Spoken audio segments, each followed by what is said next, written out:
Hi, hi everyone.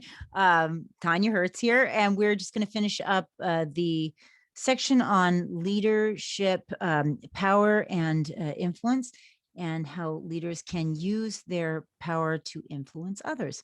And I'm going to go ahead and share my screen here. Excuse me. And I think we left off right around here. Yeah, so we were looking at the motivations to manage, which you can assess using various tests.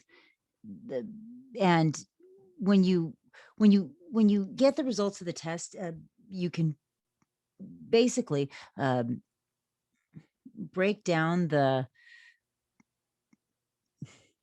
reason behind the motivation that people have to manage others.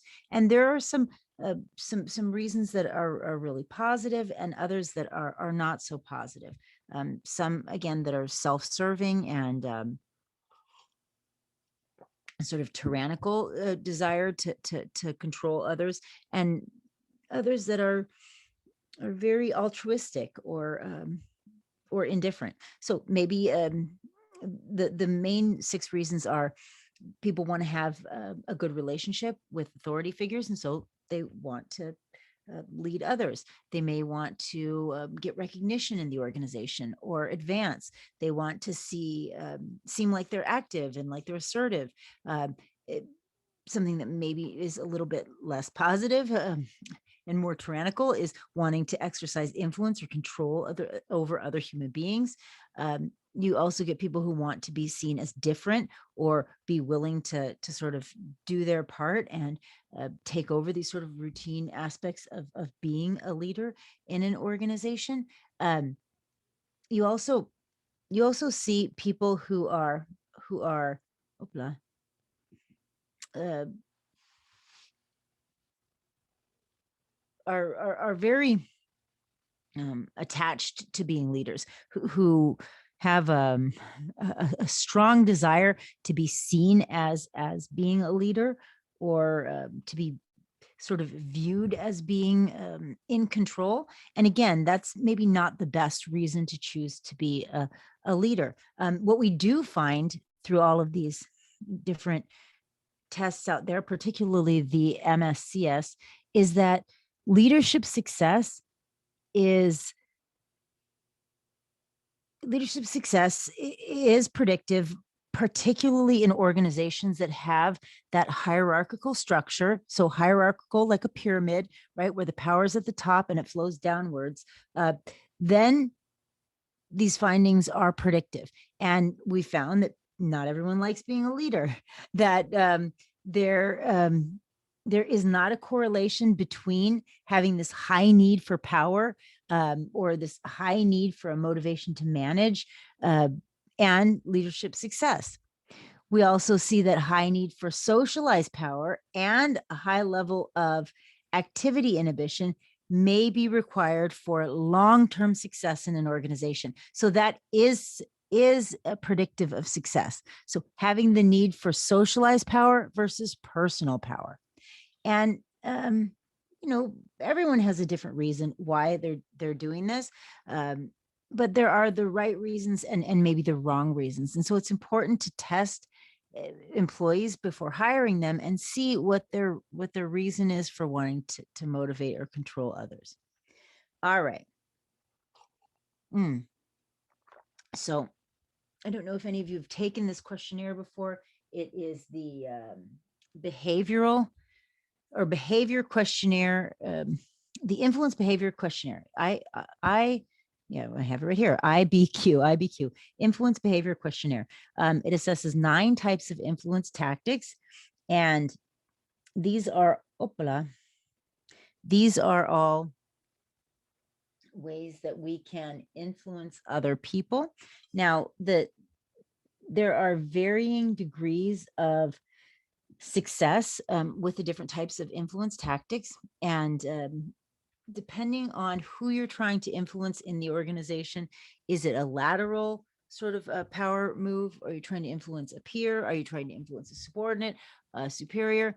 All of these will have an impact on whether or not the influence tactic is effective, and certain tactics are best in certain situations. Like the very first one that you see there, rational persuasion, that's using logic and fact and concrete, clear examples to support your case when you are influencing other people. So I think I gave an example in the last slides that I had done about let's say that you're a supervisor and you want to influence your employees to stay late because you have a bunch of work that needs to be done. And so you're going to need them to stay well past their closing time and work until midnight, right?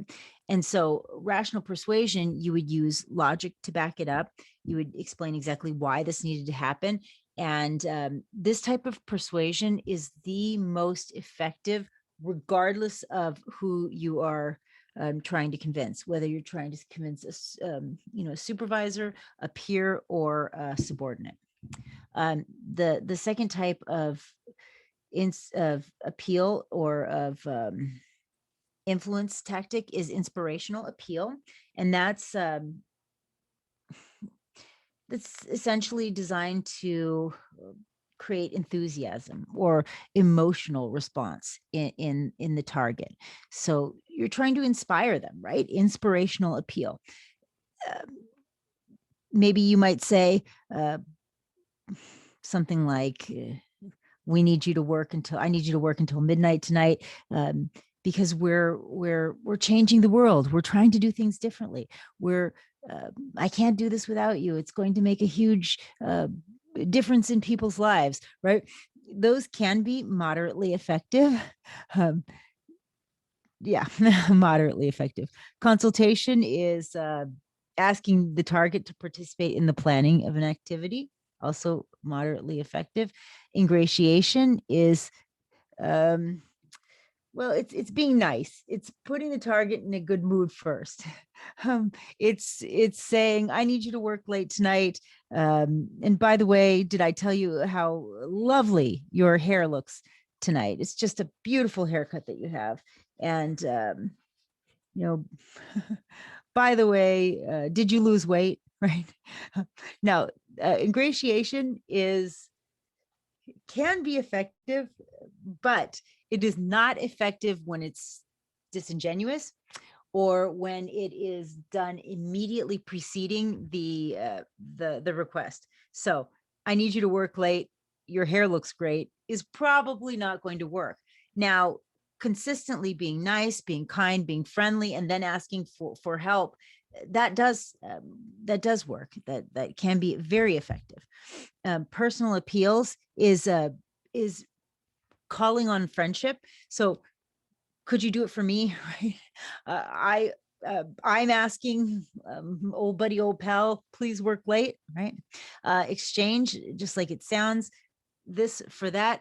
It's a rational type of influence tactic, and it can be effective, can be very effective.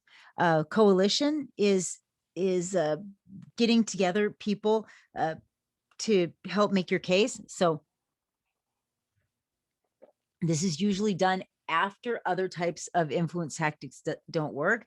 So, maybe you tried to get them to work late, and now you say, all right, I just talked to all of the morning crew. I talked to every one of the other supervisors. Everyone's on board. They all think you need to work late. That's coalition. Pressure, that's a hard tactic. Remember, hard tactics work in the short term, but lead to feelings of dissatisfaction, resentment. People stop liking you when you pressure them. Work later, you're fired, right? Pressure. And legitimizing tactics, they can be effective. It can work really well, but it's a hard tactic. It's a hard tactic. So legitimizing is using legitimate power. So your position of authority in the organization. So it would be something like, oh, sorry. I'm a little tired. It's been a rough week. Sorry. It would be something like, I'm your boss. I'm your boss. And so you're working late. right? You're my subordinate. This is our position in the organization. Therefore, you have to work late. Again, hard tactic does not, in the long term, lead to very positive feelings. And and here we talk a little bit about that.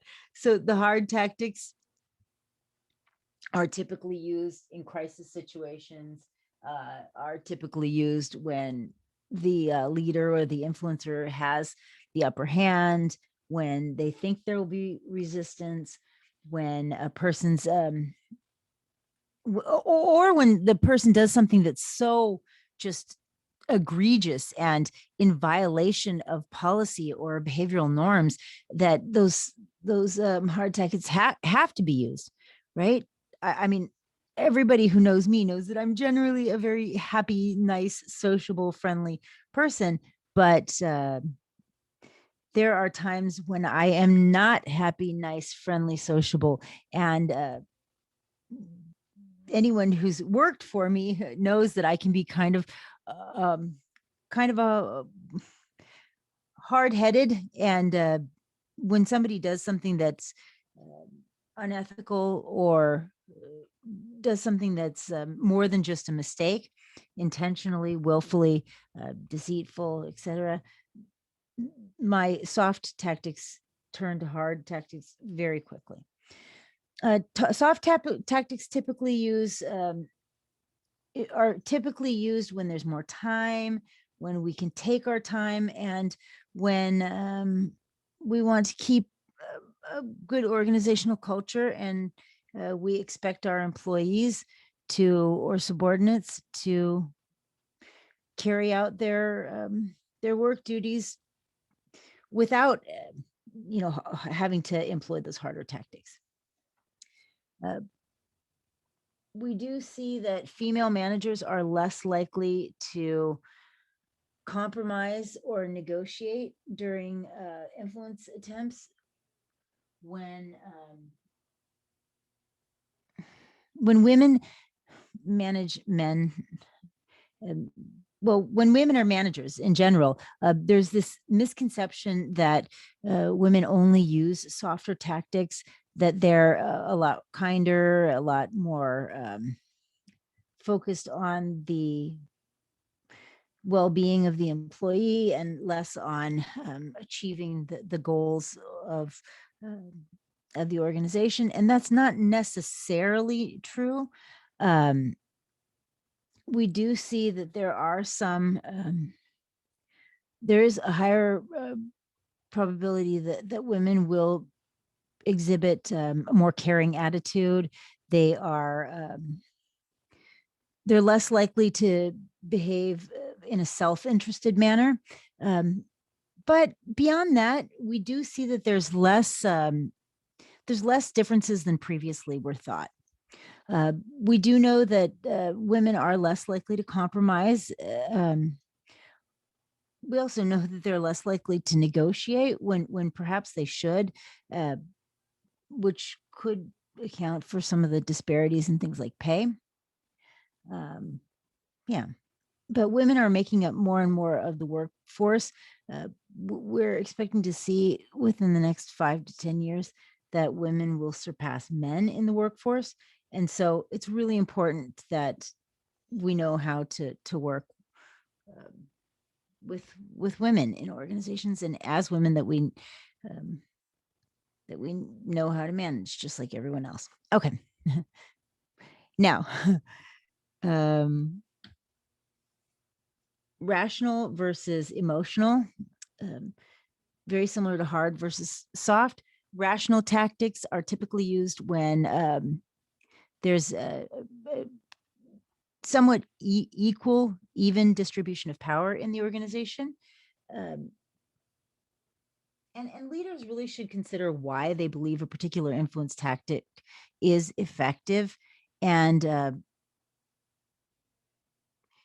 influence. They should stick to influence that helps build up their employees. It helps them to grow, helps them to develop as workers, as employees, but as people as well, right? We have a duty to do well by doing good. And so it's important that we use our power judiciously, fairly, thoughtfully, pragmatically, in an organization. And limit those harder tactics, limit those tactics that lead to feelings of unhappiness in our organizations, and we'll do very well. So that's that for our influence tactics, um, power and influence. I will say this is a skill, so work at it, practice. Um, the more that we practice, the better leaders that we're going to become. Share power, learn from your subordinates. Yeah, don't be afraid. Power is not finite. Power is not. It's not a single pie, right? If we give it away, it doesn't mean that we have less. If you get power, it doesn't mean that I then have less power. It is it's a resource that expands. The more that we share the power, often the more power that we have as leaders. So anyways, keep those kinds of things in mind. And yeah, I'm sure that you will all be effective, powerful leaders who use your power fairly, judiciously, and not for self-serving means. All right, have a good one. We'll see you again soon.